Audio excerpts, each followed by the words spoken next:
de mi pantalla, ¿cierto que sí? Sí, profe. Bueno, muy bien, chicos. Hoy vamos a empezar con lo que es verificación o calibración y para eso necesitamos conceptos básicos, conceptos que son muy básicos que yo sé que ustedes manejan, pero que vamos a dejar bien claros, ¿ok? Entonces, en la metrología, en la ciencia de la metrología, se conocen varios conceptos, dentro de los cuales algunos son confusos entre sí. Dentro de los cuales algunos de ellos, por ejemplo, como la confirmación metrológica, es uno de los términos que muchas veces confundimos con verificación, con calificación o con calibración. ¿Ok? La confirmación metrológica, chicos, como lo dice acá y como ustedes lo pueden ver, solamente se desarrolla en equipos de apoyo, es decir, en equipos instrumentales auxiliares, pero no en los equipos o en los instrumentos de medición. ¿Ok? Entonces, una confirmación metrológica, ¿qué es? ¿Cuál es el concepto o cuál es la definición de una confirmación metrológica? Una confirmación metrológica, chicos, es un conjunto de operaciones requerida para asegurarse de que el instrumento de medición es conforme con los requisitos correspondientes al uso previsto.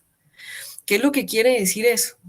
Es la serie, chicos, espérenme un momentico, es la serie de operaciones o de procesos que hacemos para asegurar que el instrumento que yo estoy utilizando es apto para lo que yo lo necesito.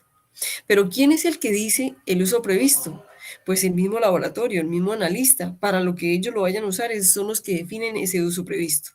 ¿Dónde está esta definición? En la norma NTC ISO 10012 que está disponible en la biblioteca de la Universidad de Antioquia. Está disponible en las bases de datos de Icontec, ¿ok? Entonces ahí está disponible esa norma técnica colombiana.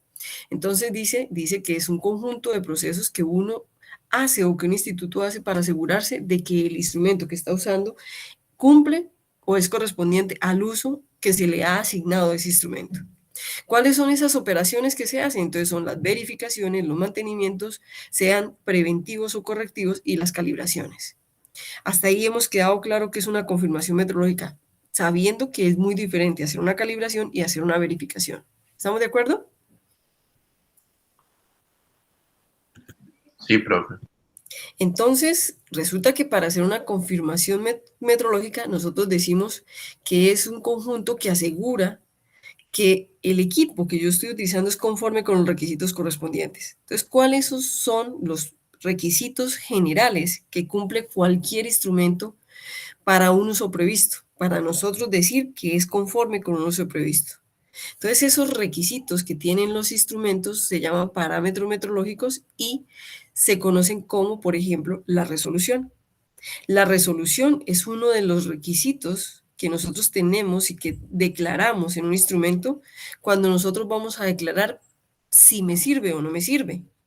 Entonces, ¿qué es la resolución? Según el vocabulario internacional de metrología dice, la resolución es la mínima variación de la magnitud que da lugar a una variación perceptible de la indicación correspondiente. Eso es lo que dice la definición. Entonces, es la mínima variación de la magnitud. Entonces resulta que yo aquí les traigo varios ejemplos, pero la resolución es muy fácil entenderla cuando, por ejemplo, yo cojo una regla, chicos, una regla, y veo la graduación. Entonces yo veo que la graduación tiene, por ejemplo, una regla, venga a ver si yo tengo por acá. Voy a mirar a ver si por acá me da imagen de una escala de una regla. Imagen de una escala de una regla o de cualquier instrumento que tenga una escala analógica. Entonces miren, chicos, les voy a mostrar. La resolución también se puede entender muchas veces como la mínima división. Entonces miren acá, por ejemplo, esta imagen. Ya se las voy a colocar allá, por favor. Entonces, escala de graduación. Esto es. Espérenme un momentico, chicos, ahí va. Díganme si están viendo en este momento lo que yo les estoy proyectando, por favor. ¿Ustedes están viendo lo que está bien, la escala de la regla? Sí, profe. Entonces resulta que si yo tengo la escala de la regla, yo digo que esta es una distancia entre dos rayitas, es la mínima división de la escala. Y eso lo aprendieron ustedes en Metrología 1. ¿Estamos de acuerdo? ¿Si es correcto o estoy en lo incorrecto? Entonces, cuando uno conoce cuál es la mínima división, es decir, la mínima distancia que hay entre dos rayitas seguidas de una escala, de una graduación, uno dice que esa es la resolución, es decir, es lo mínimo que se puede medir. Entonces, miren, por ejemplo, en la regla, nosotros que estamos acostumbrados a utilizar la regla desde los 5 o 6 años, y si tenemos hermanos mayores, lo hicimos más rápido porque era las ganas de hacerlo el hermano, ¿cierto? Entonces aprendimos a utilizar las reglas de una manera mucho más rápida. Entonces, cuando tenemos una regla, por ejemplo, y sabemos que ella nos da una división de escala, nosotros sabemos si esa división de escala es de 1 milímetro o de 0,5 milímetros o de 0,2. ¿Es claro lo que les acabo de explicar? ¿Es claro? ¿Sí, chicos?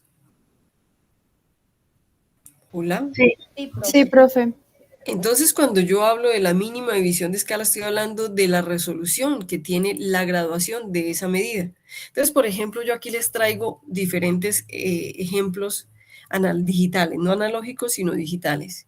Entonces, por ejemplo, acá les traigo un manómetro, ¿cierto? Entonces, el manómetro o el sistema de medición de presión me está midiendo la presión en PSI.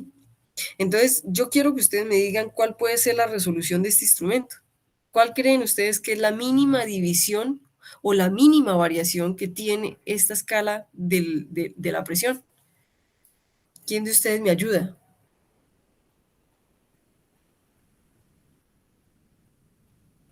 ¿Cuál creen ustedes que es la mínima? Piensen ustedes cómo puede variar ese numerito. ¿Qué es lo mínimo que puede variar? Profe, pues uno, no. Muy bien, un PSI, así es, un PSI. Entonces yo estoy diciendo que la resolución, es decir, lo que mínimo que puede cambiar perceptiblemente es 1. Entonces yo puedo ver 2001 o 1999 o 2002 y subir 1 a 1. ¿Estamos de acuerdo? ¿Lo entendieron, chicos? Excelente, Juan Manuel. ¿Estamos de acuerdo, chicos? Entonces la resolución, dime, María Alejandra, qué pena te interrumpí. No, profe, que sí habíamos entendido. Entonces, por ejemplo, si yo me voy a este equipo que también mide, ¿cuál puede ser en este instrumento? ¿Cuál puede ser la mínima variación? Miren que este es 0,00000. ¿Cuál puede ser la mínima variación?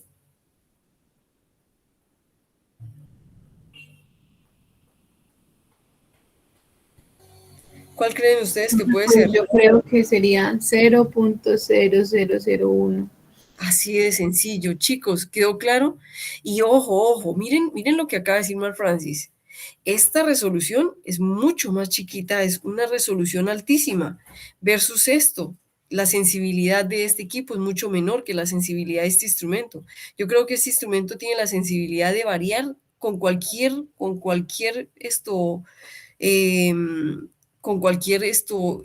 ¿cómo se le dice? A lo que mueve un equipo sin querer, con cualquier vibración. ¿Estamos de acuerdo? Entonces son equipos que dependiendo de la resolución, yo también les puedo medir otras características como la sensibilidad y como la estabilidad. ¿Estamos de acuerdo, chicos? Entonces, por ejemplo, acá les traje dos balanzas.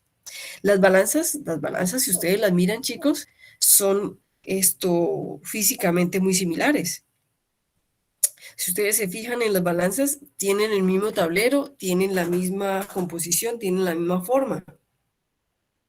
Pero si ustedes se fijan en la lectura analógica o la indicación, espérenme un momento, se fijan en la indicación, se van a dar cuenta que las dos balanzas tienen indicaciones totalmente distintas. Yo les hago una pregunta.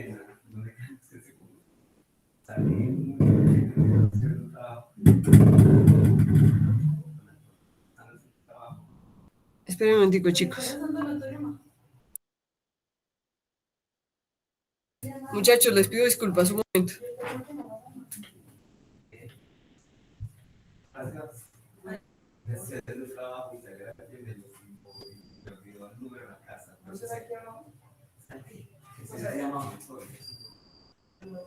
¿Y cómo es? Sí.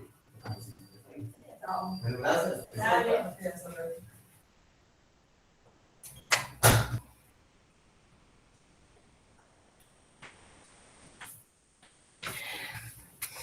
Muchachos, qué pena con ustedes. Es un señor que está equivocado de casa. Este es el problema de la virtualidad. Ok, muy bien, chicos. Entonces, sigo con la resolución. Entonces, por ejemplo, chicos, yo aquí les traje dos balanzas. Ellas físicamente son muy similares, pero si miramos la resolución, por ejemplo, cuéntenme ustedes qué le ven de distinto a la resolución. ¿Qué pensarían ustedes de cómo calificarían ustedes esas dos balanzas? ¿Para qué sirve? ¿Para qué no sirve? ¿La una presta mejor servicio?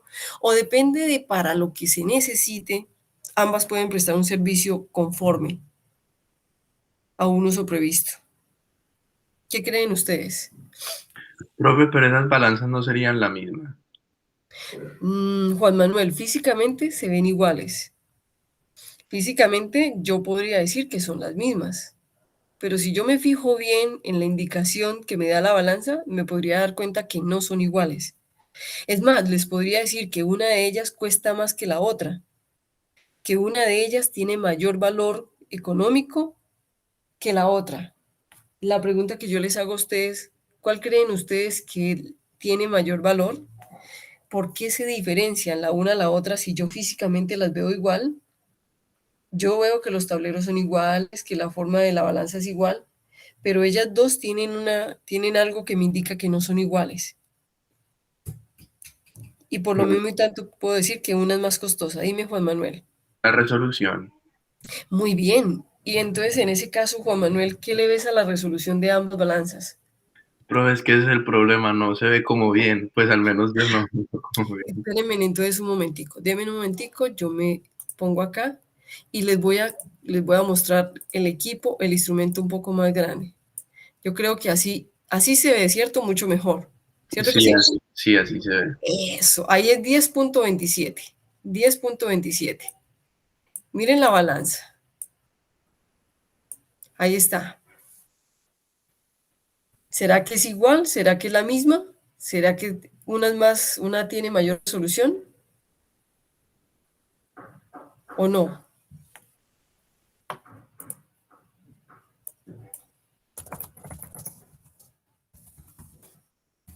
¿Qué piensan ustedes? ¿Qué pasaría, muchachos, si yo, por ejemplo, les coloco, a ver, otra balanza? ¿Qué creen ustedes, chicos? ¿Qué les dice la balanza?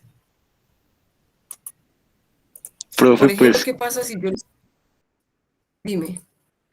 no, pues viendo la balanza como que una tiene pues mayor espacio, o sea, puede pesar más, pues la que tiene 10.27 pues por así decirlo, podría pesar como hasta 99.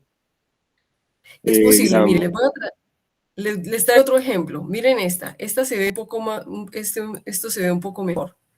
Esta imagen no es mía, ¿cierto? Esta imagen es totalmente acabada de sacar. Yo quiero que ustedes miren esta balancita que les acabé de colocar ahí. Si ahora sí se ve una diferencia mucho mayor. Si la diferencia ahora sí es mucho, mucho más notable. La cantidad de dígitos que Muy proporciona. bien en la cantidad de dígitos. Por ejemplo, yo les voy a traer otro ejemplo. Espérenme a ver si lo consigo un poco más claro, porque es que algunas de esas balanzas no tienen una imagen clara. Y la imagen es lo que a mí me interesa mostrarles a ustedes, porque es ahí donde yo les declaro a ustedes la sensibilidad de una balanza, ¿cierto? Miren, por ejemplo, esta. Esta es una muy buena imagen. También es acabada de sacar, chicos. Otra imagen es otra imagen. Esta es una imagen. Yo creo que la están viendo, ¿cierto que sí? La estamos viendo. Espérenme que es que yo no estoy, espérenme un momentico. Yo vengo otra vez a Meet. Es que me salí un momentico, chicos, denme un momentico. Eso, muy bien. Ahí estoy. Sí, ustedes la están viendo. Chicos, miren esta balanza. Yo no sé si la ven. Lo otro que yo podría hacer es coger la imagen y disminuir y irme solamente a la indicación, ¿cierto? A la indicación de la balanza. Entonces, es ahí donde yo evalúo si una balanza es más sensible, si es menos sensible, si es diferente. Entonces, miren la indicación de esta balanza. Yo creo que ahí la ven mejor. ¿Cierto que sí? Sí, profe. Exacto. Entonces, miren ahí. Eso, ahí les tengo las tres indicaciones. Cuéntenme ustedes de esas balanzas, ¿qué piensan? Por ejemplo, miren que esta que estoy señalando en este momento, tiene 0,0000 gramos. Esta que está aquí abajo dice 984,23 gramos y esta dice 0,00 gramos. ¿Qué creen ustedes que nos puede decir a nosotros esa indicación? Aparte de que estamos... La de Dime, arriba Juan. es la de mayor resolución. Total. Juan Manuel, ¿cuál es la mínima variación que me puede presentar esa balanza? 0,0001. Listo, como nos lo había dicho Mar Francis, ¿cierto? Del otro instrumento. Y por ejemplo, en los otros en los de abajo, los dos de abajo tienen una resolución muy similar y son diferentes, ¿cierto? Son diferentes instrumentos, pero la resolución es muy similar. La pregunta es esa resolución que ustedes acaban de darme, de decirme, esa resolución se refleja en el valor de los instrumentos. ¿Estamos de acuerdo? Se ve totalmente reflejada en el valor de los instrumentos. Vengan chicos, voy a quitar esto ya para poder recuperar la diapositiva. ¿Listo? Ok. Entonces, listo. Vamos a ver, digamos que vamos a dejar eso ahí. Perfecto. Y ahí está. Listo, vamos a dejar esas imágenes ahí. Vuelvo otra vez. Entonces, ya estamos viendo otra vez la imagen, ¿cierto? Entonces, ya entendimos lo que es la resolución, ¿cierto? Es la mínima variación de una magnitud que da lugar a un cambio perceptible de esa indicación que me da el instrumento. Y lo entendimos tanto en escalas analógicas como son las de la regla, como son las de un manómetro que tiene una graduación en líneas, como una balanza que puede tener una escala analógica, es decir, una escala graduada como una indicación digital, y sabemos definir cuál es la resolución del instrumento, ¿cierto chicos que sí? ¿Quedó claro? ¿Quedó claro Sí. chicos? Sí. Perfecto. Tenemos la resolución. También tenemos otros parámetros metrológicos como son el error de medida. El error de medida son, por ejemplo, la diferencia entre un valor medido y un valor de referencia. Y eso también lo aprendieron ustedes en Metrología 1, que era cuando ustedes tenían, por ejemplo, una pesita patrón de una balanza y la balanza decía 100 gramos y, por ejemplo, ustedes le ponían la balancita a la balanza y la balancita decía 100,001 o 100,10. Entonces ustedes decían, claro, entonces el error es el valor medido menos el valor de referencia. ¿Sí lo recuerdan, chicos? ¿Sí lo recuerdan? Sí, profe, ese sería el mismo sesgo. Exacto, eso se puede entender como sesgo positivo, sesgo negativo, que el error de medida puede ser o negativo o positivo y ustedes lo conocen como el sesgo. ¿Estamos de acuerdo, chicos? Excelente. ¿De acuerdo? Sí, profe. Perfecto. Entonces ya tenemos el error de medida y tenemos otro parámetro metrológico que se llama el error máximo permitible o permitido o permisible y que también debió haber sido un concepto que aprendieron en Metrología 1 y que simplemente es un error que es un valor extremo, un valor máximo que tiene un instrumento con respecto a un valor de referencia conocido. Este valor o este error máximo permitido es permitido por especificaciones, por reglamentaciones o se da para una medición o un sistema de medida dado. Entonces, o yo lo defino para ciertos instrumentos o son definidos por una reglamentación o una norma. Entonces, por ejemplo, creo yo que en Metrología 1 ustedes hicieron verificación de micropipetas. Entonces, ustedes cogieron e hicieron la verificación volumétrica de una micropipeta y con respecto a una norma o a un inserto, un manual de la micropipeta, ustedes comparaban ese error máximo que les daba la indicación con un valor de referencia. No, un error que les daba la indicación de la balanza con un error máximo permitido que lo trae una norma para las micropipetas. ¿Sí lo recuerdan ustedes? Cuando hacían la verificación volumétrica de las micropipetas. Entonces ustedes decían que ese error que ustedes obtenían nunca podía ser mayor a ese error máximo permitido. En el momento en el que ese error que ustedes obtenían de la medición era mayor que el error máximo permitido, entonces era cuando nosotros definíamos que la micropipeta no cumplía y en ese caso, uno como no cumple, o le hace ajuste, o le hace mantenimiento, o le hace calibración. ¿Estamos de acuerdo? Generalmente se hace ese ajuste y mantenimiento, porque la calibración es verificar o es comparar que realmente él cumpla. ¿Estamos de acuerdo, chicos? ¿Si es claro o no? Sí, profe.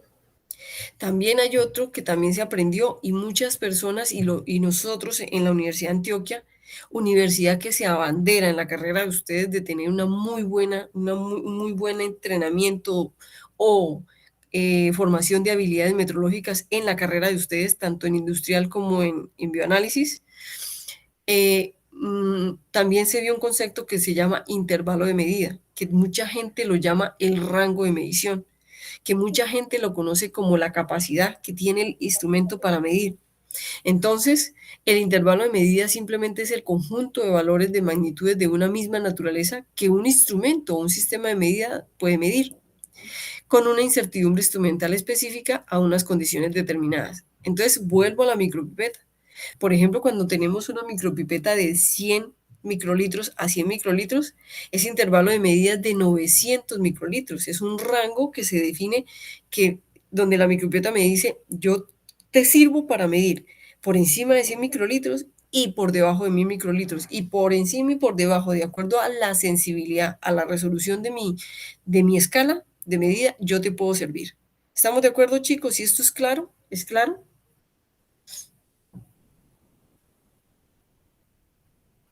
¿Es claro, chicos?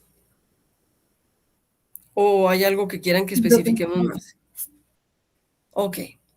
Entonces, hay otros parámetros. Entonces, vimos la resolución, vimos el error máximo permitido, el error, vimos el intervalo de medida y vamos a ver la estabilidad. Entonces, la estabilidad yo se las definía al inicio como acompañante de la resolución.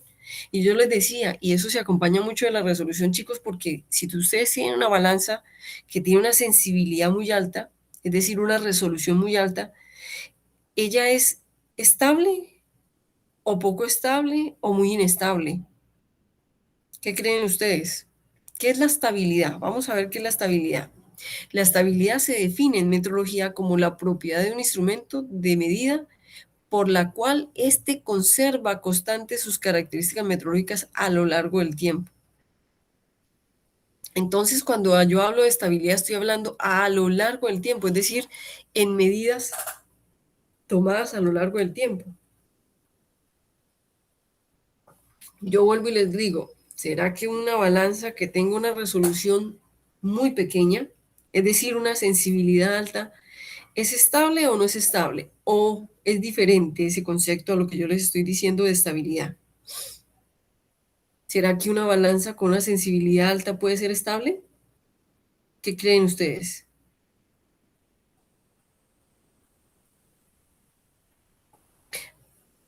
Por ejemplo, dime, Juan Manuel. Profe, yo diría que, pues no sé, sería como más difícil que una balanza con una mayor resolución, o perdón, pues con una resolución más alta.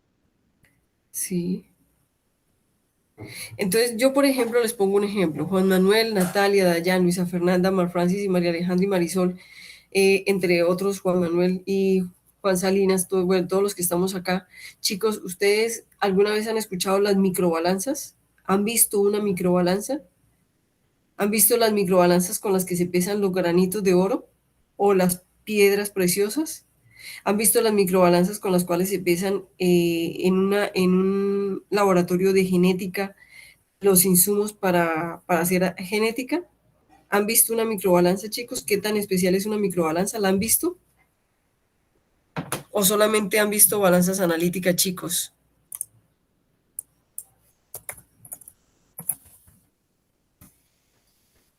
Profe, pues en mi caso no he tenido la oportunidad. Bueno, entonces las microbalanzas realmente son muy similares, ¿cierto? Muy similares. Yo les voy a poner, ok. Mira, por ejemplo, esta es una, voy a mirar a ver si se deja, déjenme, permítame, voy a pegar otra imagen. Les voy a poner una microbalanza. ¿Ustedes la están viendo ahí? Eso es una microbalanza. Muchas microbalanzas se parecen a esta. Hay microbalanzas que son especiales, como por ejemplo, voy a mirar si les puedo pegar esta, también es otro tipo de microbalanza. Espérenme un momentico. Es otro tipo de microbalanza. Este es otro tipo de microbalanza que es diferente a la que ustedes están viendo en este momento ahí, ¿cierto? Miren que la microbalanza es una balanza analítica con la cual tiene la capacidad de medir medidas muy micro, pero miren la resolución, miren la capacidad de la resolución, miren cuántos ceros y cifras decimales tiene una microbalanza. Esa microbalanza que les acabé de colocar en la parte de adelante tiene 2, 4, 6 cifras decimales. 6 cifras decimales y es para medidas muy pequeñas. Pero ojo, el costo de una microbalanza es altísimo. Miren chicos, esta es eso es una microbalanza normal. ¿Alguna vez ustedes han tenido la oportunidad de verla o de trabajar con una de ellas? Por No, profe. ejemplo, eso, exacto. Entonces imagínense cómo debe ser de sensible, en qué tipo de compartimiento o en qué infraestructura debe estar almacenada una balanza de este tipo. ¿Qué creen ustedes? En un lugar donde pues no haya mucho viento ni Muy humedad. Muy bien, y aparte de eso no haya tanta corriente electromagnética, porque recuerden ustedes que las corrientes electromagnéticas también en cierto modo influyen en la inestabilidad de ciertas balanzas. Imagínense una balanza con una sensibilidad como esta, en un sitio donde hayan corrientes de aire, no sirve, ¿cierto? ¿Estamos de acuerdo, chicos? ¿Es claro lo que les estoy mostrando? ¿Es claro? Perfecto.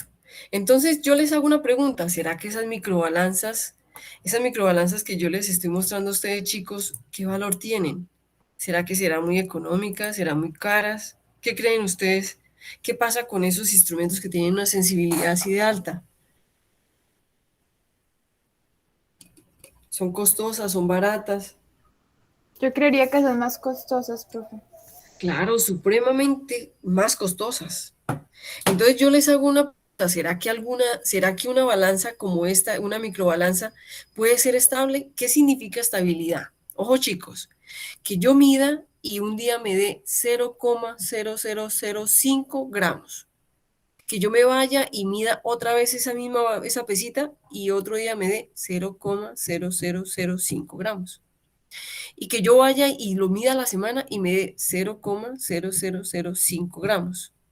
¿Será que el hecho de que una balanza de esta sea tan sensible se presta para que ella sea inestable o es una característica meteorológica que tiene que tener la balanza que se llama estabilidad, que significa que es una propiedad de que ella conserve las características meteorológicas a lo largo del tiempo? ¿Qué creen ustedes?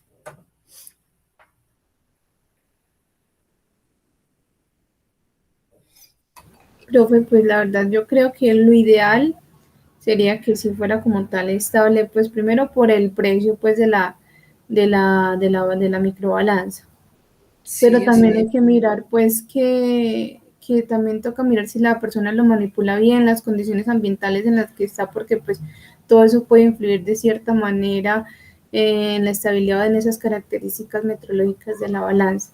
Pero yo sí digo Excelente. que, yo sí diría Dime. que lo ideal sería que sí fuera estable. Claro, sobre todo por lo que yo pago, ¿cierto, Mar Francis? Excelente. Chicos, Claro, profe, lo ¿cómo? siento por eso, porque uno no va a pagar pues por una microbalanza que a la semana o al año pues como tal tenga que volver a invertirse ese valor súper grande y se pierda pues el dinero que se le invirtió. Exacto, muy bien. Entonces, chicos, cómo nosotros evaluamos la estabilidad de un instrumento? La estabilidad de un instrumento se evalúa por la deriva y el ruido. Yo creo que también fueron conceptos que ustedes vieron en Metrología 1. ¿Qué significa la deriva? ¿Qué significa la deriva? La deriva es el cambio que va teniendo en la medición un instrumento, que tiende a ser, por ejemplo, que si mi instrumento comenzó acá, él comienza a irse hacia arriba o irse hacia abajo en el tiempo.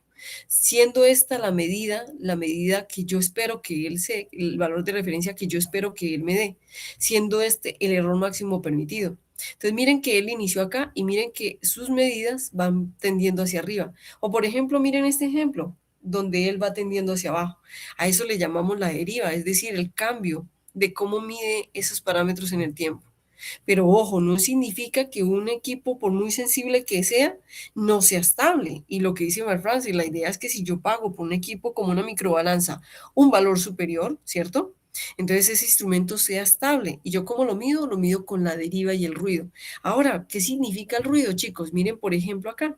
Acá les traigo un ejemplo de ruido. Un ejemplo de ruido es qué tanto varía. Así, mire, ella es estable. Esta balanza está muy estable, pero lo ideal, chicos, sería que esa variación no fuera tan, digamos, tan dispersa constantemente alrededor del valor ideal, sino que fuera menos dispersa. ¿Estamos de acuerdo? Es decir, miren, por ejemplo, este ejemplo. Si ustedes se dan cuenta, este verde es el valor ideal. Y miren todo el ruido que tiene, todo el ruido que tiene. Claro, chicos, ustedes van a decir, profe, pero es que también hay que ver la escala, ¿cierto? La escala a la cual se le está viendo el ruido. Entonces, claro, si yo cojo la escala y la amplío, pues lógicamente todas las medidas que yo tome en un instrumento van a tener un pequeño ruido. Todo lo que hacemos en la vida tiene ruido. Hasta el amor tiene ruido, chicos. La música tiene ruido. En los negocios hay ruido, ¿cierto? Entonces todo tiene ruido, inclusive las mediciones tienen ruido. Entonces, ¿qué es lo que yo busco del ruido? Que sea lo más mínimo posible. Es decir, la deriva y el ruido son los que me definen o me ayudan a evaluar la estabilidad. ¿Quedó claro, chicos? ¿Ya les quedó un poco más claro? ¿Ya les quedó un poquito más claro? Perfecto. Entonces, si tenemos claros esos conceptos, vamos a hablar del último, que es el que ustedes van a aprender a evaluar en esta materia, en Metrología 2, al final en el tercer módulo, ¿cierto? Que se llama la incertidumbre. Según como nos dice la norma o el vocabulario internacional de metrología, la incertidumbre se define como un parámetro no negativo que caracteriza la dispersión de los valores atribuidos a un mensurando a partir de la información que se utiliza o se obtiene, ¿ok? Entonces yo les digo, chicos, es que la incertidumbre es como lo dice su palabra, es una duda, ¿cierto? Hombre, que entre más pequeñita sea esa duda, mucho más garantía, mucho más asegurabilidad, mucho más confiabilidad se tiene. Entonces, sea lo que sea la incertidumbre a nivel de metrología, se conoce como ese parámetro, ojo, no negativo, ojo, no negativo. Entonces la gente me dice, profe, pero ¿por qué entonces aquí está negativo? Hombre, ya lo vamos a definir, pero es un parámetro no negativo que me caracteriza la dispersión. Me voy a volver a la anterior. Yo puedo tener esta dispersión y el hecho de que él vaya hacia arriba y hacia abajo, que yo tenga que sumar o restar del valor ideal, no significa que sea un valor negativo para mi medida. ¿Ok? Significa que es simplemente un parámetro que me mide cómo se dispersa, es decir, cuál es la precisión, qué tan impreciso es ese valor. Estamos de acuerdo, pero no significa que sea negativo. ¿Entendido, chicos? Entonces, por ejemplo, cuando nosotros damos un mensurando, nosotros, por ejemplo, decimos 10.01 gramos, más o menos 0.1 gramo, que era lo que ustedes estaban hablando ahorita, ¿cierto? Y a ese más o menos, esta parte del numerito, le llamamos la incertidumbre. Que cuando una persona no la sabe estimar, utiliza la desviación estándar y lo coloca acá. Entonces dice 10.01 más o menos la desviación estándar. Y eso es lo que la mayoría de la gente utiliza como el parámetro que define la incertidumbre de una medida. ¿Estamos de acuerdo? Pero que cuando ustedes ya sepan estimar la incertidumbre, ya se van a dar cuenta que no es correcto solamente dar una desviación estándar. ¿De acuerdo, chicos?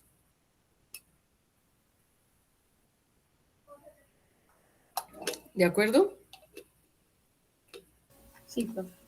¿Es claro, chicos, para todo lo que es la incertidumbre o lo explicamos mejor? Muy bien. Entonces, como estos son definiciones básicas, vamos a entrar al tema de lo que se llama la calibración metrológica. La calibración metrológica se realiza, ¿cierto? Cuando se realiza una calibración metrológica, vengan chicos, yo arreglo algo acá, está mal escrito, no me he dado cuenta, listo, muy bien. Entonces dice, la calibración metrológica, cuando nosotros realizamos una calibración metrológica, toda calibración metrológica, chicos, debe tener un informe o lo que nosotros llamamos un certificado de calibración.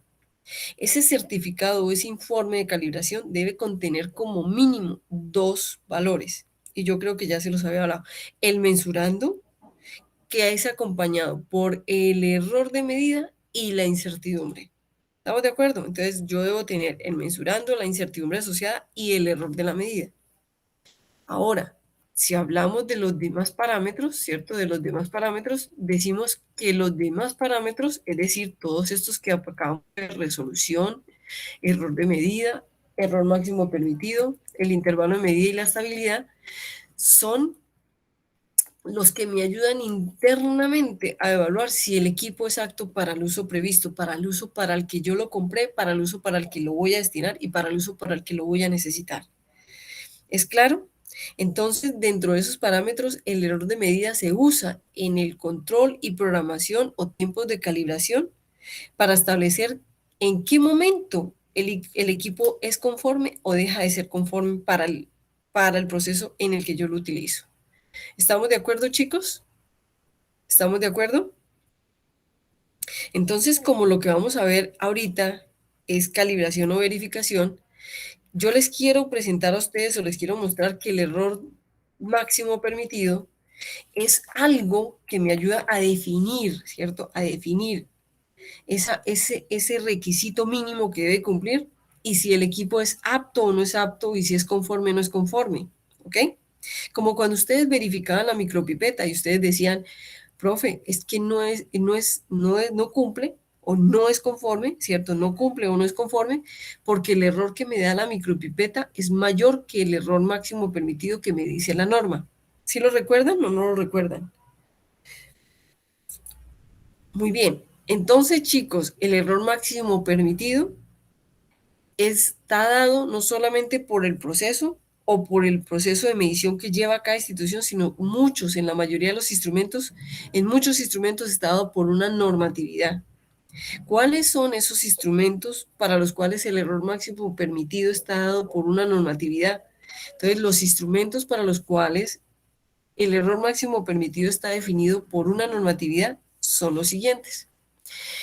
Para los equipos volumétricos accionados mediante pistón, que según ellos son pipetas tipo pistón, que para ustedes y nosotros chicos lo conocemos en lenguaje común como las micropipetas.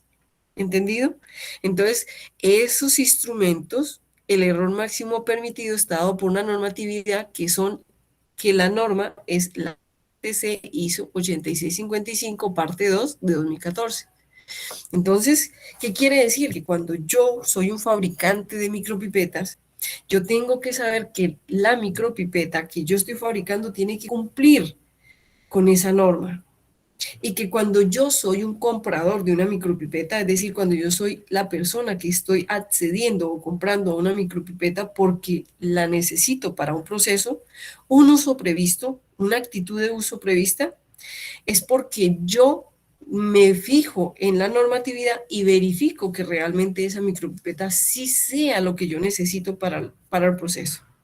¿Estamos de acuerdo? ¿Y dónde se define? En la norma NTC ISO 8655, parte 2 de 2014.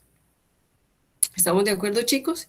No sé si ustedes lo recuerdan, pero muchas veces cuando ustedes hicieron la verificación volumétrica de las micropipetas, ustedes se dieron cuenta que parte de este NTC, de esta norma, va en el manual de usuario de la micropipeta. Entonces le dice, ojo, estas tablitas que definen el error máximo permitido de la micropipeta de acuerdo a la capacidad de medición o al intervalo de medición de la micropipeta, corresponden a la ISO 8655 parte 2.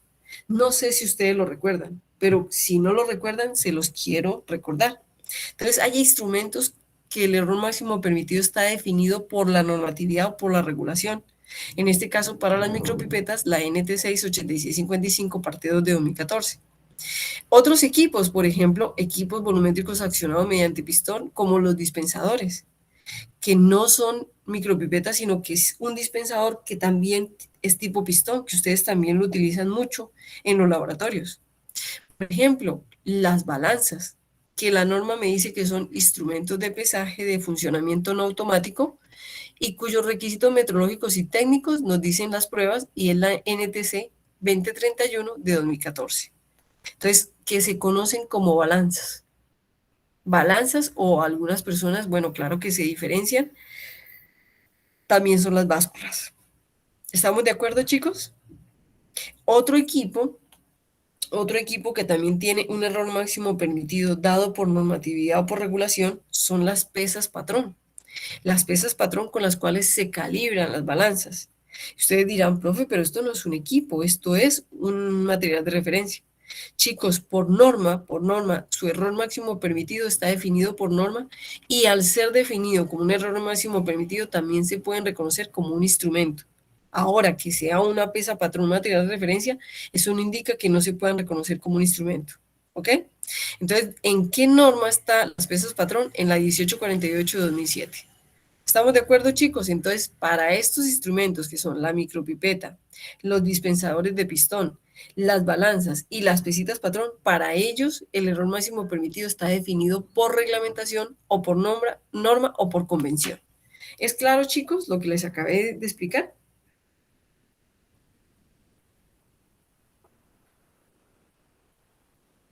Es claro, yo creo que ustedes lo tenían claro, pero no sé si era tan claro como ahora. Pero bueno, eso espero yo. ¿Estamos de acuerdo? Sí, profe. Entonces, chicos, lo que no son micropipetas, dispensadores de pistón, balanzas y pesas patrón, para los demás instrumentos o equipos, el error máximo permitido se mide o se determina con esta ecuación, que me dice que es 2 por la precisión requerida de lo que yo necesite en el proceso sobre 3. Entonces, este error máximo permitido es una especificación interna. ¿Eso qué quiere decir? Es definido por el proceso, es definido por el analista, es definido de acuerdo a las necesidades y al uso previsto que se le da a ese instrumento. Entonces, es una especificación interna que define el intervalo en el cual es aceptable que se encuentre la medida por especificaciones, normas o su uso. Entonces, es un error máximo permitido que se define por el proceso. Entonces, por ejemplo, yo les traigo un ejemplo que es el que utilizamos mucho los docentes, que es el de un termómetro. Por ejemplo, yo tengo un termómetro para recibir muestras y ese termómetro para recibir muestras me dice que lo ideal es que el intervalo de medida del instrumento esté entre 2 y 10, porque para mí, ojo, para mí, el valor que yo necesito que sea ideal es el 6. Entonces, yo tengo un intervalo de medida del instrumento que da entre 2 y 10, ¿cierto? Y entonces me dicen que el termómetro no es un instrumento que tenga una normatividad. ¿Estamos de acuerdo, chicos? No es un instrumento que se acoja a una norma o a una reglamentación para definirme el error máximo permitido, sino yo soy la que le determino el error máximo permitido de acuerdo al uso previsto que yo le doy al instrumento. Entonces, el intervalo me dice que el termómetro mide entre 2 y 10. Entonces yo, por medio de esta ecuación, yo defino que su error máximo permitido es de 2.7 grados Celsius. ¿Es claro para ustedes lo que acabo de mostrarles o se los muestro de una forma más clara?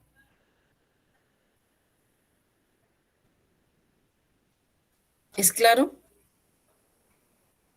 Sí, profe. Perfecto. Entonces yo defino que la precisión requerida de él es 4 grados Celsius. Es decir, que yo necesito que por encima de 2, él me mide idealmente 6 y que por debajo de 10 me mide idealmente 6, que es el valor central. Entonces, de acuerdo a esa precisión, yo digo, 2 por 4, 8 dividido entre 3 da 2.66, pero redondeado me da 2.7. Y ese valor puede ser por encima o por debajo del valor obtenido. Hombre, profe, pero usted me dijo que el error, ¿cierto? El error puede ser un sesgo positivo, un sesgo negativo. Entonces, está la parte del error, del sesgo negativo y el sesgo positivo. Ahora, nosotros definimos por seguridad un 80% de ese error máximo permitido, es decir, que cuando mi error máximo obtenido sea muy similar a este, es un momento en el que yo ya tengo que estar pensando que el error máximo permitido el error permitido del instrumento se me está incrementando y que por lo tanto estarme acercando a este 80%, yo ya debo estar pensando que el instrumento ha perdido sus características, parte de sus características o parámetros metrológicos. ¿Es claro lo que les acabo de decir, chicos? ¿Es claro? Sí, profe, se me ocurre una pregunta. Ese valor negativo, ¿cierto? Sí. ¿Ese no sería de pronto el error mínimo permitido o ese término ya no está en uso? No, sí, si nosotros, el término, el error mínimo permitido ya no está en uso, Nati, pero si tú lo haces por la forma de entender los conceptos, sigue siendo válido. ¿Qué quiere decir? Yo digo que el error máximo permitido es de 2.7 más o menos, ¿cierto? Entonces, en ese más 2.7, tú sabes que hacia abajo te tienes que ir 2.7 y hacia arriba 2.7. Entonces, tú puedes decir, menos 2.7 es el mínimo y más 2.7 de la medida obtenida es el máximo, ¿cierto que sí? ¿A eso te refieres? Sí, profe.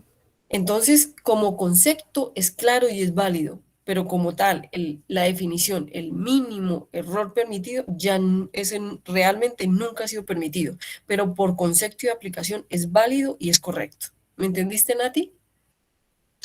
Sí, profe, muchas gracias.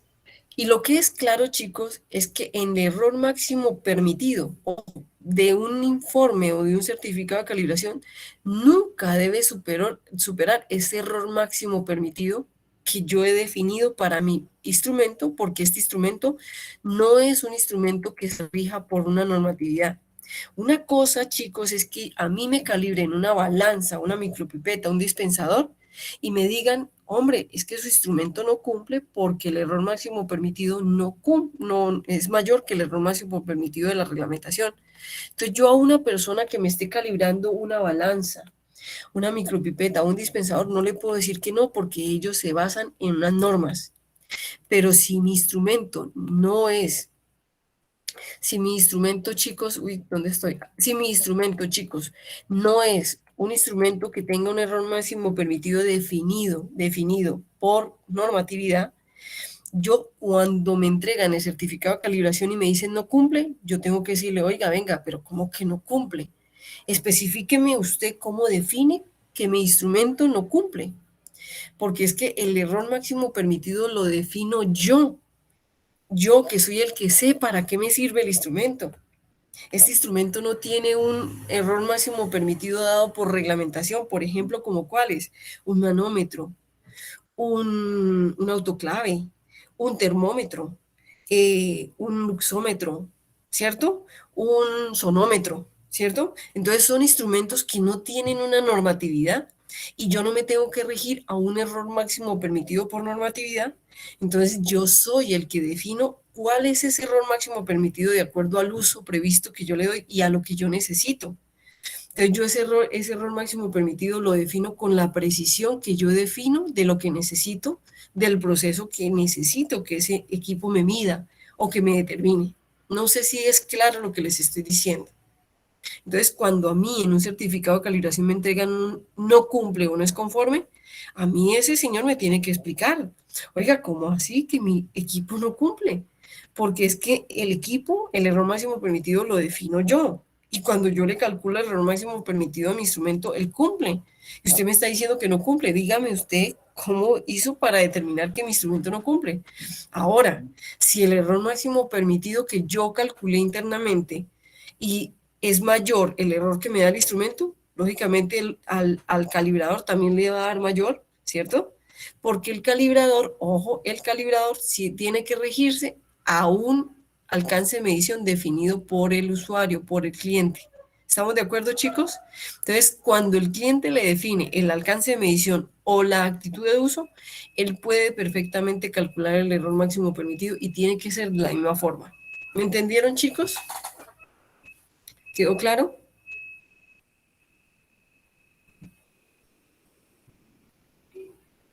Muchachos, ¿alguna pregunta?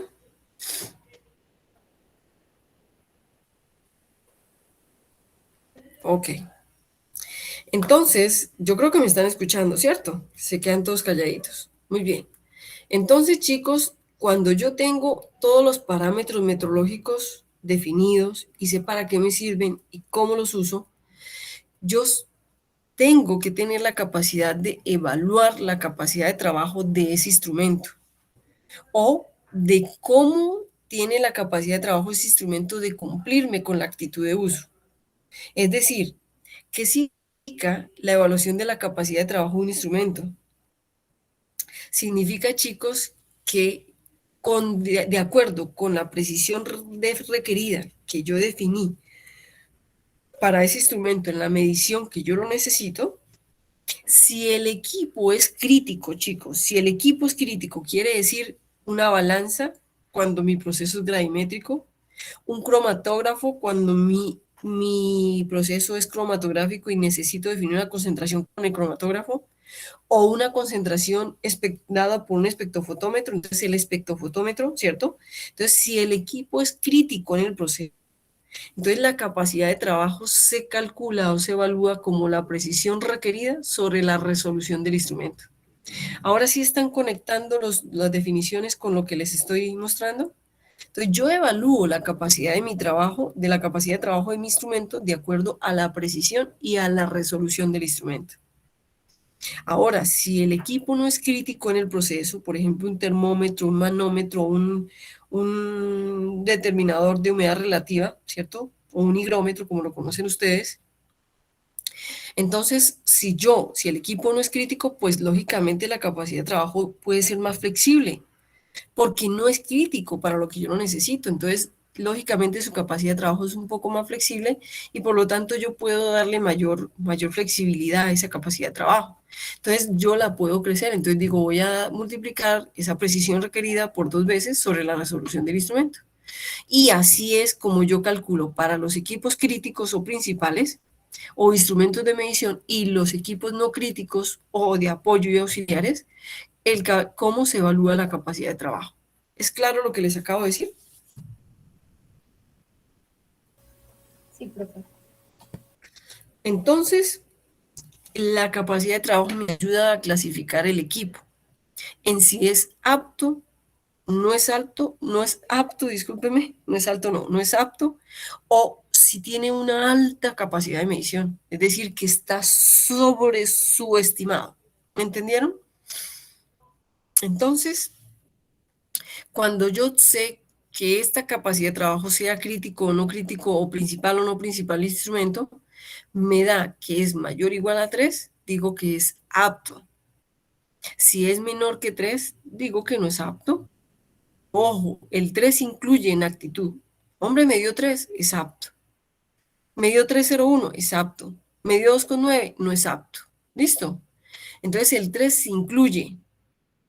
Y si da por encima de 3, inclusive si es mayor a 30, porque hay gente que me dice, profe, ¿qué pasa si da 40, si da 50? Hombre, pues tiene una capacidad de medición impresionante, que quizá yo tengo un instrumento demasiado costoso para lo que yo necesito y eso no lo verifiqué cuando estaba comprando el instrumento. Hombre, que me sirve, sí, pero que tiene una capacidad de trabajo que pasa lo que yo necesito. Entonces yo me tengo que sentir triste, no, porque tengo un super equipazo, pero sí porque tal vez invertí en un equipo que me costaba más, pudiendo invertir ese dinero en otras cosas que podían ser buenas para el laboratorio o para el proceso que yo estoy manejando. ¿Es correcto, chicos, lo que les acabo de decir? ¿Es claro? Sí, profe. Sí, profe. ¿Alguna? Dime, Juan Francis. No, profe, que sí está claro. Perfecto. Entonces, eso quiere decir que, ojo, ya tenemos la evaluación de la capacidad de trabajo. Entonces, ojo, lo primero que yo tengo que definir en el proceso es cuál es la actitud de uso, si el equipo es principal, si no es principal, y cuál es la precisión que yo requiero, ¿ok? Entonces, vamos a mirar las definiciones, porque muchas personas a veces dicen, profe, pero ¿cuál es la diferencia entre calibración y verificación? Porque cuando iniciamos esta clase yo les hablaba de lo que es la confirmación metrológica. Y la confirmación metrológica incluye la verificación, el mantenimiento y la calibración. Entonces, yo hago una confirmación metrológica cuando hago una calibración, sí. Yo estoy haciendo un proceso de confirmación metrológica cuando hago una verificación, sí. Cuando yo hago mantenimiento y después del mantenimiento hago la calibración, hago un proceso de confirmación metrológica. ¿Es claro lo que les acabo de decir? Entonces, Vamos a mirar las definiciones entre ellas. ¿Qué es la diferencia entre una verificación y un ajuste? ¿Cuál es la diferencia entre un ajuste y una calibración? ¿Cuál es la diferencia entre un ajuste y una verificación? Etcétera, etcétera, etcétera. Ojo, chicos, ojo lo que yo sigo diciendo. Estos conceptos deben venir claros desde Metro 1. Pero si no son claros, aquí tienen que quedar realmente claros porque esta metrología 2 es la materia de metrología donde ustedes realmente aplican los conceptos metrológicos al proceso o a las mediciones. En metrología 1 aprendíamos los conceptos, entendíamos los conceptos y empezábamos a hacer los primeros pinitos de esos procesos. Metrología 2 establece cómo se aplican esos conocimientos y esas normas a la medición. Y en metrología 3, discúlpeme, en aseguramiento o gestión de la calidad, lo que ustedes hacen es documentar y armonizar todo el proceso administrativo y no administrativo para un sistema de calidad. Es decir, que esto que ustedes aprenden en esta materia es la aplicación de lo que les asegura, de lo que les certifica esa gestión de calidad que ustedes van a aprender a hacer en aseguramiento y gestión. ¿Es claro lo que les acabo de decir? Entonces, vamos a aprender los conceptos que deben venir claros desde Metro 1.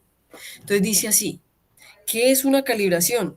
Dice, es una operación, ojo, esto viene del vocabulario internacional de metrología de 2012, que es dado por la Oficina de Pesas y Medidas a nivel internacional. Entonces, la calibración es una operación que bajo condiciones especificadas establece en 2 pasos. En una primera etapa, establece una relación entre los valores y sus incertidumbres de medida asociadas obtenidas a partir de patrones de medida y las correspondientes indicaciones con sus incertidumbres asociadas. Entonces, en la primera etapa establece una relación entre lo medido, asociado y el patrón de medida. ¿Ok? Y en una segunda etapa, utiliza esta información para establecer la relación que permite obtener un resultado de medida a partir de una indicación. Así de sencillo. Entonces, la calibración, ojo, simplemente es un proceso donde yo cojo y comparo. Ojo, es una comparación. No es un mantenimiento, no es un ajuste, ¿ok?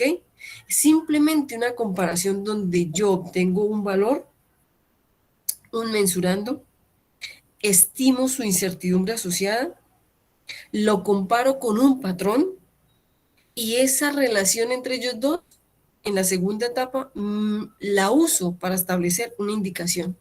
Así de sencillo. ¿Es claro lo que les acabo de decir? ¿Es claro? Y yo no sé si ustedes vieron conmigo Metro 1 o no lo vieron. Yo les decía a mis estudiantes cuando veía Metro 1, yo les decía, chicos, yo me puedo dedicar solamente a hacer calibraciones. Y si yo me vuelvo un berraco y me vuelvo un reconocido en el mundo a nivel de calibraciones, me gano la vida súper bacano. Porque es que una calibración no es un mantenimiento, una calibración no es un ajuste, una calibración simplemente es una comparación. Entonces yo le digo a usted, oiga, venga, yo le calibro su instrumento, yo simplemente lo comparo con unos valores de referencia que deben estar lógicamente bien mantenidos, deben tener unas características metrológicas de muy alta jerarquía, y yo lo comparo y le digo, oiga, ¿su instrumento cumple o no cumple? Ya. Y solamente, ojo, solamente el proceso de calibración puede ser hasta más caro que un proceso de mantenimiento. Digamos que voy a hacerle un proceso de mantenimiento a un espectrofotómetro.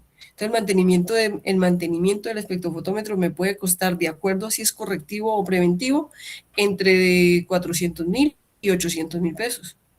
Y yo, calibrador, con un carnet que me certifica como calibrador de ese instrumento, yo me puedo demorar media hora haciendo una comparación y yo le puedo cobrar a una persona 1.200.000 por una calibración.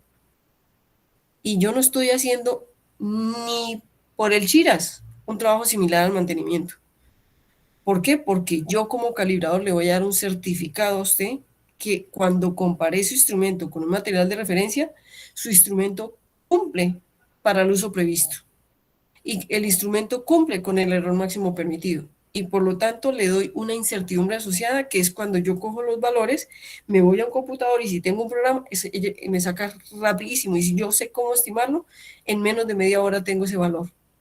Entonces, mientras un señor se demora un día completo haciéndome un mantenimiento y se gana de 400, 800 mil pesos, yo en una hora me gané 1.200.000 y simplemente comparé. ¿Es claro lo que lo que les acabo de decir? ¿O hay alguna pregunta? Muy bien. Entonces, ojo, definí lo que es una calibración. Entonces, ahora vamos a definir lo que es una verificación. Y les recuerdo que yo les había dicho que uno verifica todos los instrumentos, no todos se calibran. Uno verifica en general todos los instrumentos, pero no todos los instrumentos se calibran. Los únicos instrumentos que se calibran son los que son críticos, son los que son indispensables, son los que son necesarios tener calibrados porque son críticos en un proceso. Entonces, una verificación, chicos, y ustedes cuando terminemos de ver este módulo, ustedes me van a decir, profe, pero ¿qué diferencia entre verificación y calibración?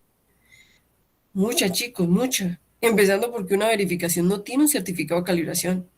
Una verificación la hago yo, no la tiene que hacer un agente externo. ¿Estamos de acuerdo? Entonces la verificación es una aportación objetiva de que un elemento dado satisface los requisitos específicos. Pero no tengo que pagar una calibración, no tengo que tener un certificado de calibración, simplemente tengo que certificar y dar un aporte, demostrar que yo hice, que yo verifiqué objetivamente y que lo puedo mostrar matemáticamente y estadísticamente que mi equipo cumple para el uso previsto y con los requisitos especificados. ¿Quedó claro, chicos?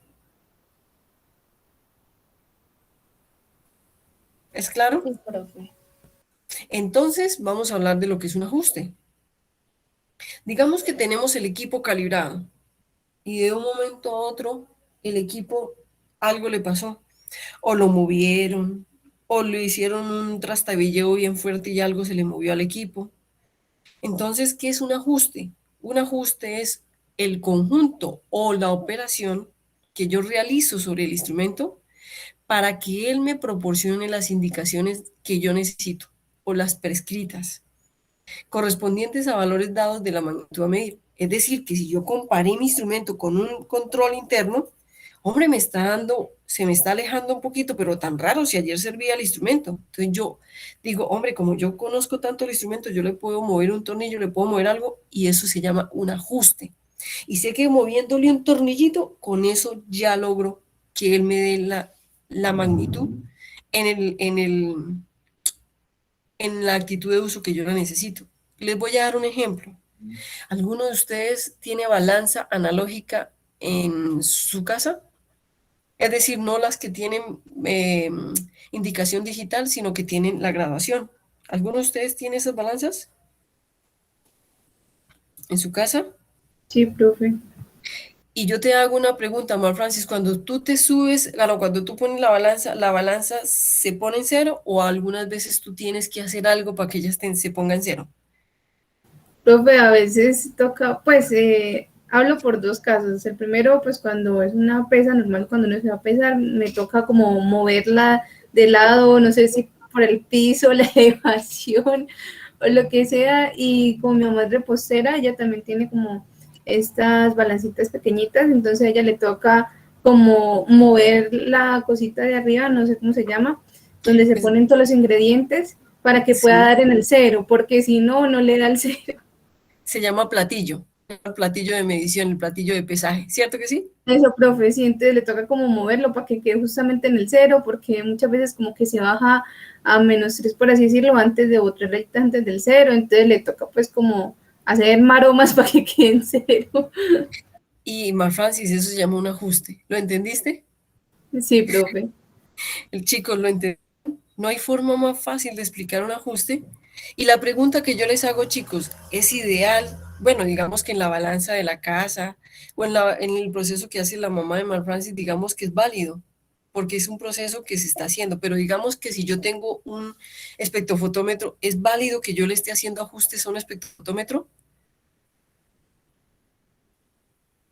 ¿Qué creen ustedes?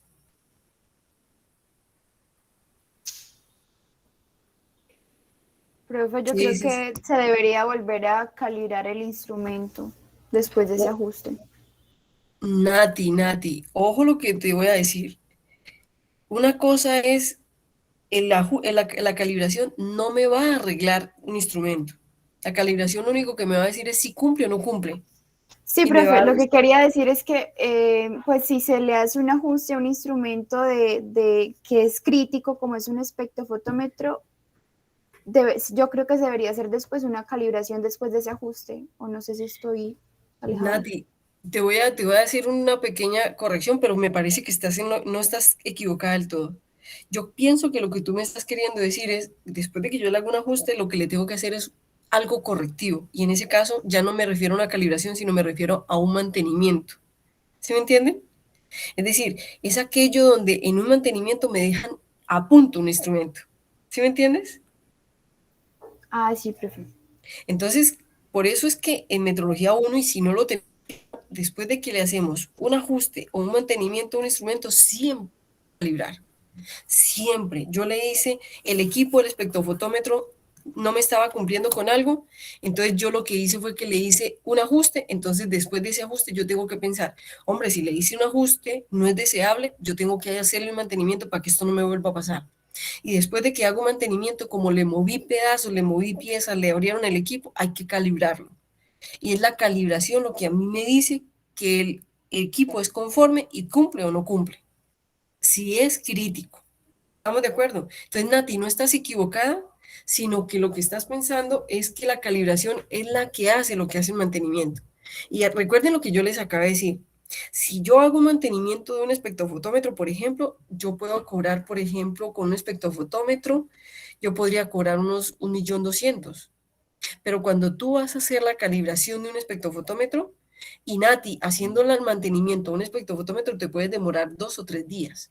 Eso quiere decir que ese 1.200.000 lo tienes que dividir en los 3 días. Eso quiere decir que por día te estás ganando 400.000 pesos. Pero ojo, si yo voy a hacer una calibración de un espectrofotómetro, yo puedo cobrar perfectamente 800.000 pesos. Pero ¿cuánto me demoro haciendo la calibración de un espectrofotómetro? Me demoro 20 minutos haciendo el proceso y 20 minutos si tengo un software ya definido para estimar la incertidumbre. Entonces yo en menos de una hora me gané los 800.000 pesos. Mientras que haciendo mantenimiento me puedo tirar hasta 3 días haciendo un mantenimiento. ¿Sí me entienden la diferencia?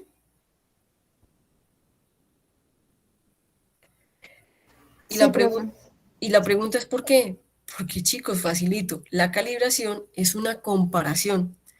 Una calibración no me toca el instrumento. Calibración no me toca la parte interna del instrumento, una calibración no me abre el instrumento. Una calibración lo único que me dice es, ¿sirve o no sirve? ¿Cumple o no cumple? Ya. Pero la persona que hace calibración, y ustedes me van a decir, profe, es decir, que una persona que haga calibración tiene que conocer el instrumento. Chicos, posiblemente la persona que hace calibración de instrumento conoce el instrumento más que una persona que le hace mantenimiento. Es una persona que se ha formado, primero, haciendo mantenimiento, segundo, conociendo el instrumento, tercero, se tiene que ir a la casa matriz del instrumento y aprender qué es lo que tiene que evaluar el instrumento para saber y poder decir si cumple o no cumple en menos de una hora. Hombre, profe, y por ejemplo, si tuviéramos por ejemplo, un un espectómetro de masas. Ay, chicos, ahí sí yo no les voy a decir que una calibración de un espectómetro de masas es tan rápida. Porque la persona que haga la calibración de espectrómetro de masas, yo no sé si alguna vez ustedes han tenido un espectrómetro de masas, pero un espectrómetro de masas es un equipo tan complejo que la calibración del equipo de un espectrómetro es mucho más costosa, pero igual la persona tiene que ser muy preparada. Entonces, lógicamente, una persona que hace calibración no hace lo que hace una persona que hace mantenimiento, pero solamente el hecho de que ha tenido que estudiar y que por lo menos mínimo, como mínimo, debe saber también hacerle mantenimiento, vale la pena pagarle porque esa persona sabe por qué tiene que hacer la calibración. Así de sencillo. Entonces no es injusto pagarle a una persona que haga calibración 800 por una hora, mientras que al otro le pago 400 cada día. Y el otro es el que realmente me pone el equipo a punto. ¿Estamos de acuerdo? ¿Quedó claro, chicos? ¿Es claro lo que les acabo de decir? Muchachos. Sí, Muy profe. bien. Entonces, ya teniendo Sí, profe. claro, gracias, ya teniendo claro, entonces vamos a mirar, aclarar bien el concepto de calibración, porque la siguiente clase, es decir, el lunes, ya empezamos a mirar datos, a empezar a medir cuáles son los parámetros de desempeño y todo lo demás para hacer la verificación y la calibración. Entonces, ¿qué es el concepto de calibración como tal? Miren que acá está la definición que nos da el Vocabulario Internacional de Metrología. Y aquí vamos a hacer como tal el concepto. Entonces dice, en el concepto de calibración me dicen que para hacer una calibración yo necesito dos cosas para obtener al final un resultado de medida que se llama el mensurando. ¿Ok? Pero ojo, recuerden ustedes que el mensurando de una calibración no es necesariamente el mensurando que ustedes necesitan. ¿Estamos de acuerdo? Entonces usted me dice, ¿cómo así, profe? Yo no entiendo.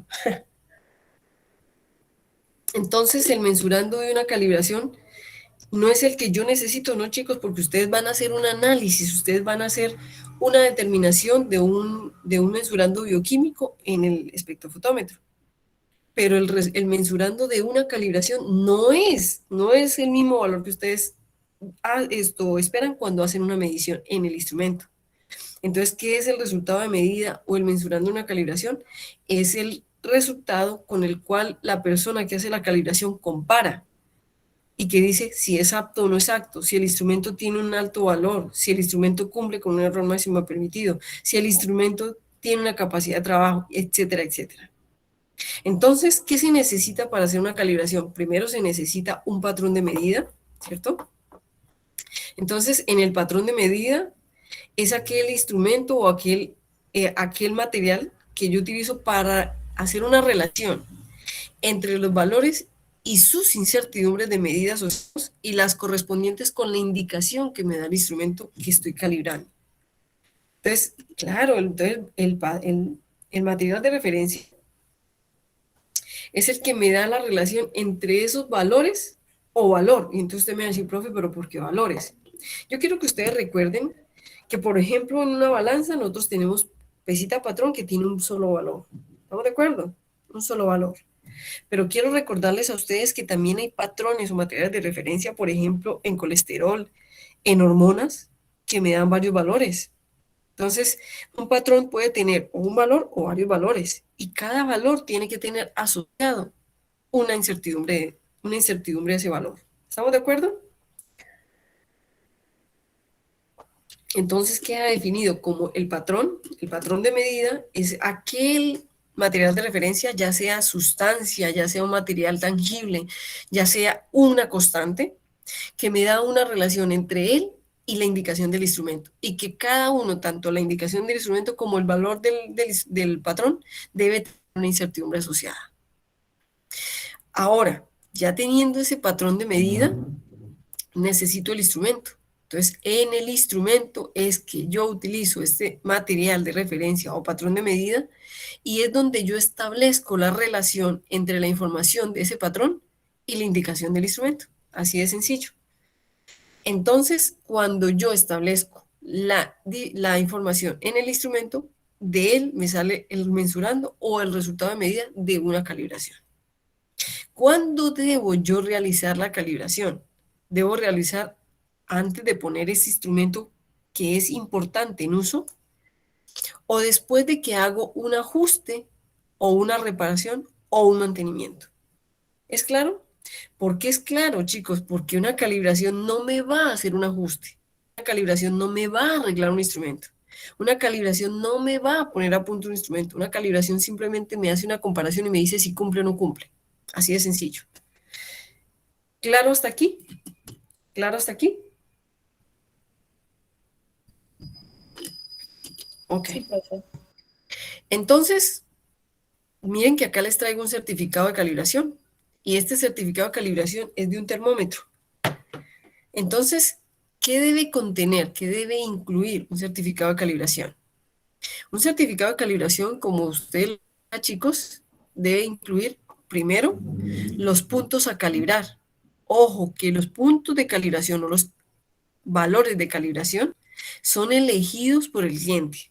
Entonces ustedes me van a decir, profe, pero si yo tengo una micropipeta y esa micropipeta tiene unos errores máximos permitidos por normatividad, como que los puntos a calibrar los defino yo, que soy el que manejo la micropipeta, el que tengo la micropipeta. Entonces yo les digo, claro, chicos, los puntos a calibrar los define usted, porque digamos que si usted es un laboratorio que hace genética y tiene una micropipeta de 10 a 100 microlitros, y digamos que para lo que tú necesitas no te interesa 100 microlitros, sino solamente 10 o 20, entonces digamos que el calibrador le dice, oiga, le voy a calibrar todo el alcance de medición de la micropipeta. Y usted le dice, no, oiga, no, calíbreme solamente 10 y 20 microlitros. O calíbreme 10, 20 y 30. No me calibre más.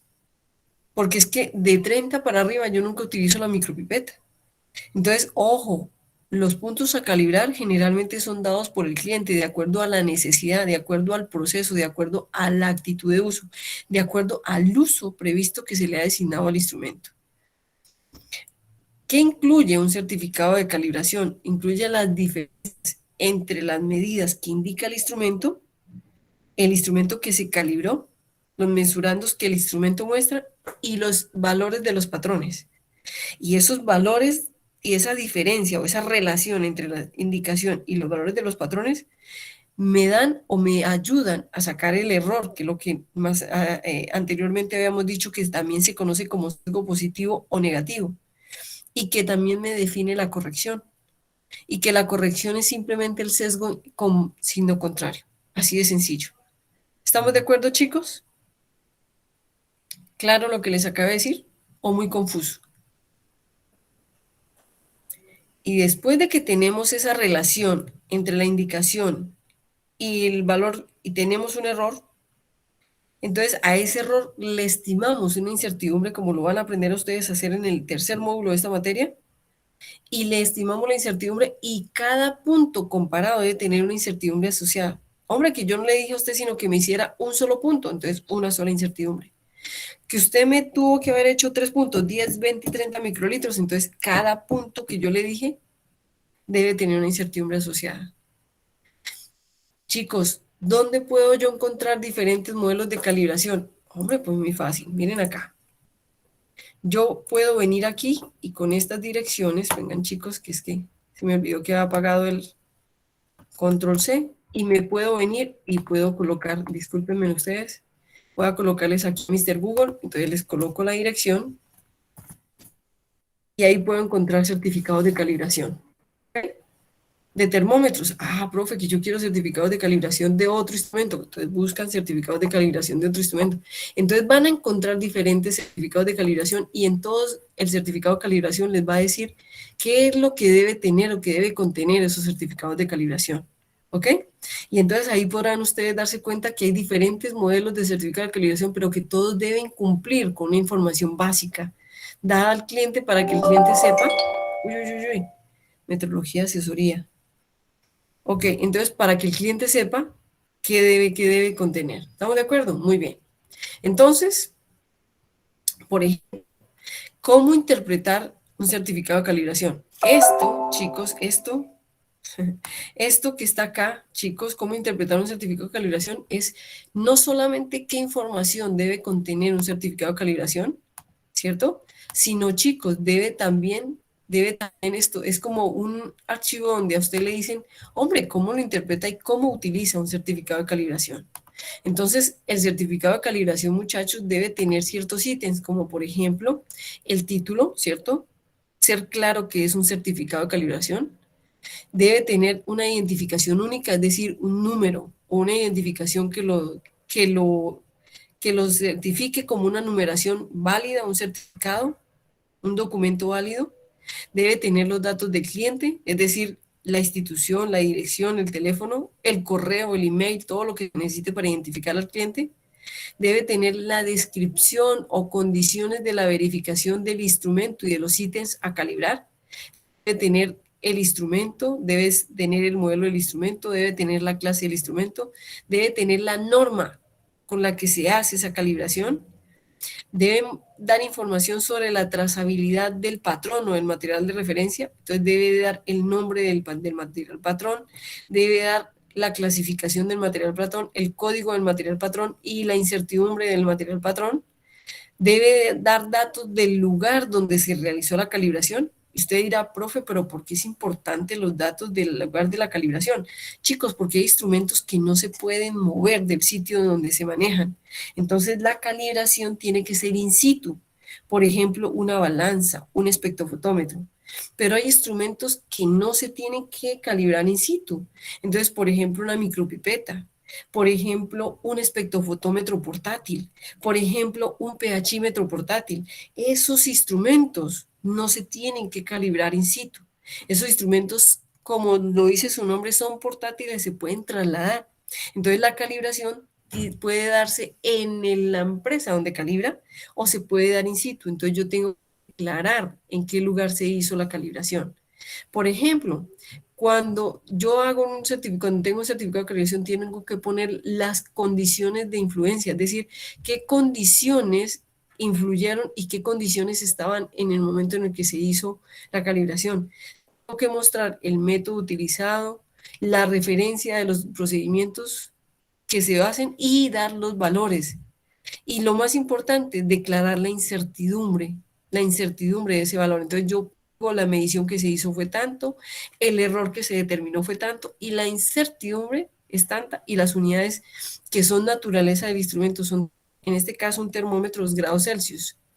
Por ejemplo, debo declarar que los resultados están relacionados con los ítems a calibrar. Es un estamento que debe tener todo certificado de calibración. Debo dar la trazabilidad del laboratorio que hizo o de la empresa que hizo la calibración y debo colocar los nombres de todas las personas, del que recibió, de que calibró, de que el que revisó y los datos del laboratorio al que se le hizo la calibración. ¿Ok?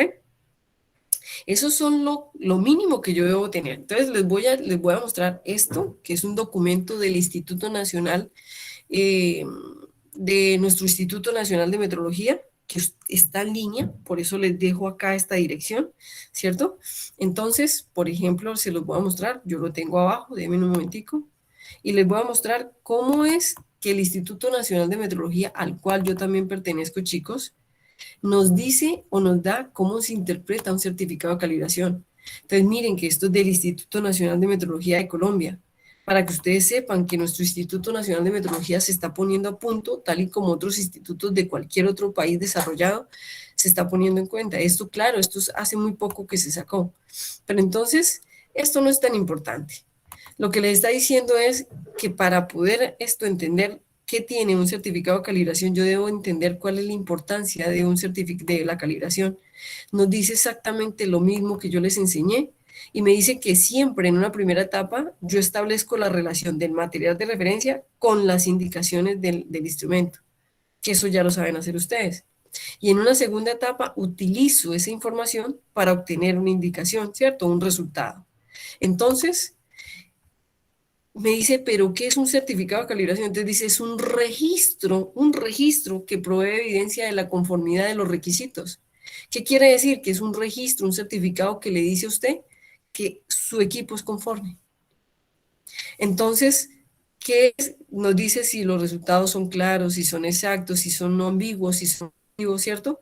Y toda la información necesaria. Lo que yo les estaba diciendo, ¿qué contiene un certificado de calibración? Entonces la ISO 17025 nos define esto, ¿cierto? ¿Qué debe tener?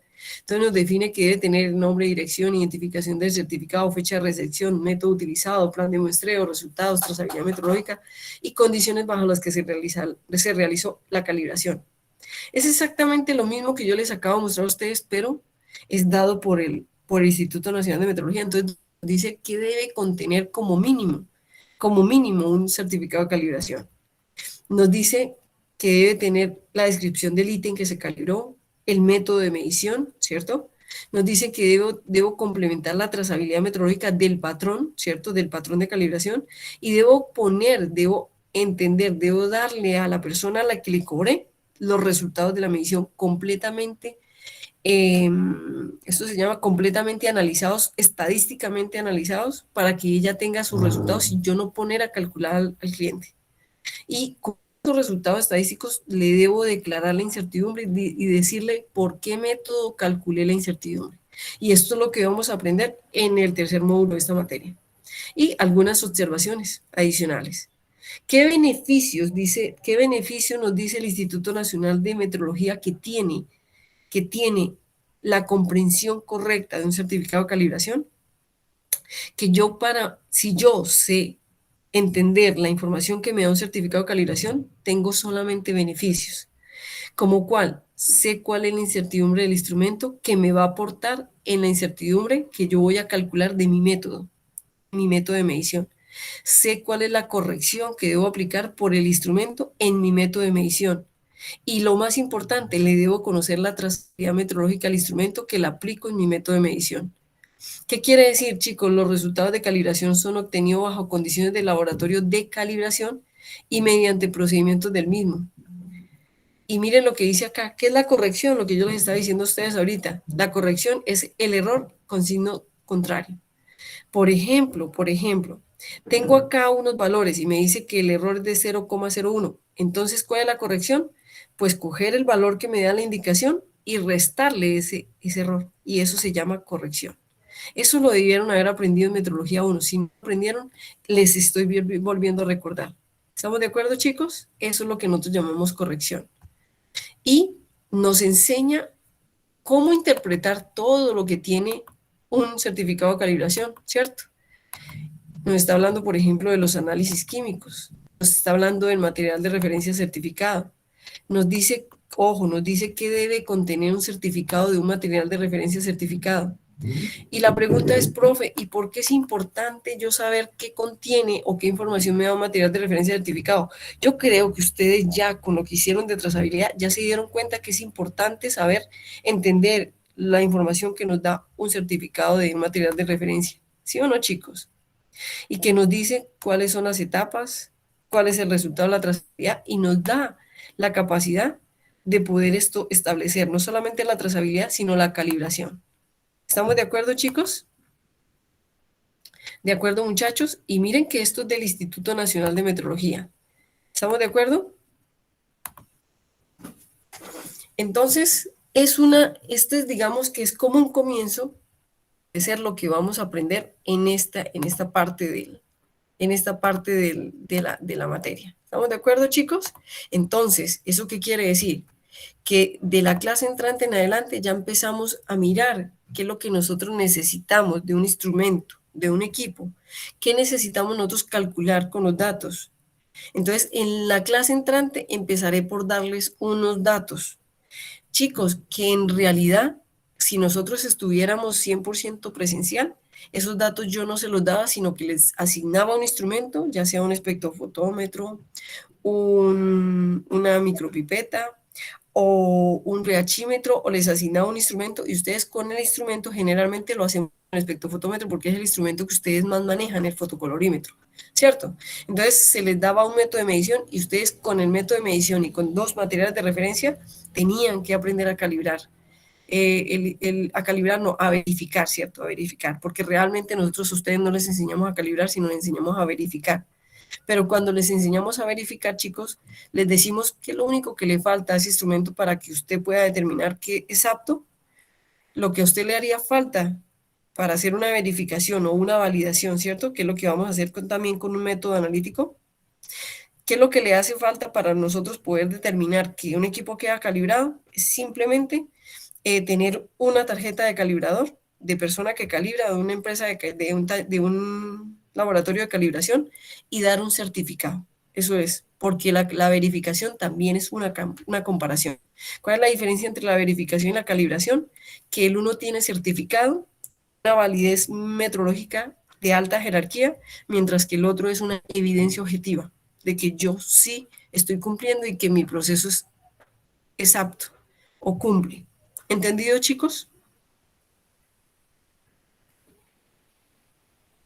Muchachos. Sí, profe. Sí, profe. Entonces, eso quiere decir que vamos a dejar la clase hasta aquí y en la próxima clase, que ya empezamos con datos y seguimos con el tema. ¿Estamos de acuerdo, chicos? Listo, profe, muchas gracias. Listo, chicos. Entonces voy a parar la grabación. Esta grabación igualmente se la voy a colocar allá en el canal. para que les quede